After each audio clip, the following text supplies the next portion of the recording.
family, taas noong pagmamalaki. Sa makakalabang ko, babala ko di ko tatanggi. Kaya huwag nyo nang balakin na ako ay banggain, dahil hindi nyo makakaya na ako ay tibagin. Dahil ako si Nelji, pangalan ko ay tandaan. Ako'y hindi nagtatago kahit ako ay bantaan. Kung magbabalak umangas at ako'y kalalabanan, pues hindi ka uubra, isasabay kita sa hangin. Kaya ngayon magsilabas, pakita nyo ang tapag nyo. Pag ako ang nakadwelo, lulusot kita sa nido. Kung merong maasar, ang kanta ko'y walang sinino. Pero kung may kakasang, halika at makipagduelo. Dahil di pa nga kilala ang isang katulad ko, ako ay taga Malabang, Rosete family ako. Ang pabaksakin ako, malabo yung mga ungas. Dahil sa una at huli, ako pa rin na matigas. At ako si Satanas, kilabot nyo mga ungas. Kaya kung duda ka sa akin, ay labas kung matigas. Kung kami haadlangan pa siguro na makakaya, dahil hindi basta-basta ang respetado na pamilya. Ang respective family ay gagawa ng alamat. Kami kalabang mabigat, kaya hindi kayo aangat.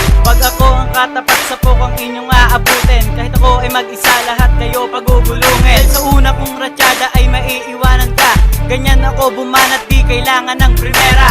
Panahon na nga para ako'y magpakilala. Rachel nga pala, respetado na pamilya. At kahit sino pa ang magbalak sa men dumarag, ang tibay ng mukha, sige hayaan ang mabasag. At panahon na rin para garapay sindihan, ito'y magsisilbing liwanag sa paroroonan. Isa sa respetado na hindi kayang hamakin, pag kami nakaharap kayo'y aming pagagapangin. Respective family, di nyo kayang tapatan. Pag kami na ang bumanat, di nyo kayang sabayan. Pagmula sa Malabang, grupong palaban.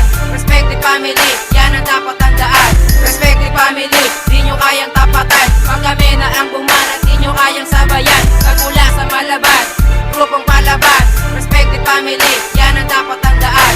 Sige, makinig kayo sa aking salitang binibitawan, pero wag nyo nang isipin na kami ay sabayan. Dahil kami ay respetado na hindi magpapaawat sa pagsulat ng panira sa magbabalak humarang. Wala kaming pake kung sino ang masagasaan, dahil ang grupo namin ay walang inuurungan.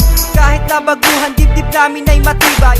Ang pamilyang matatag ngayon na nandito na. Respetado na pamilya, sa inyo ang titibag. Isa nga pala ako sa respetado na pamilya. Kami na ang bubura sa mga bobo nyong pamilya. Kaya wag na magbalak labanan ng pamilya ko, dahil ang pamilya nyo di uubra sa grupo ko. Di uubra sa grupo ko. J1 nga pala muling nagpapakilala. Eto na ang tira ko para kayo ay tumunga. Nga sa lahat ng letra kong sinulat, represent pa lang ito, hindi ka na makakamulat. Kami na ang tatapat laban sa inyong pamilya, at hindi masisindak sa inyong mga panira. Hindi nyo makakaya pag kami ang kinalaban. Baong kita sa lupa, kaya wag ka nang lumaban. Eto na ang simula para tirahin ko kayo. Ang respective family ang gigiba sa grupo nyo. Wag nyo nang balaking tapat ang pamilya ko, dahil di nyo makakaya pag kami hinarang nyo. Wag mong dandamin lahat ng panira ko, baka magkakomatis ka, ako sisihin mo. Tandaan nyo to, ang pangalan ko ay J1. Wag nyo kalimutan, baon nyo pa sa lupa. Kami na ang husga sa inyong mga hatol, hindi kami tanga para sa inyo'y pumatol. Duda ka sa tira ko, di ka makahabol. Putang ina sa banat ko, bigla ka nagkabukol. Eto na ang simula para labanan na kayo. Ngayon sa amin umarat, ibagi ang pamilya nyo.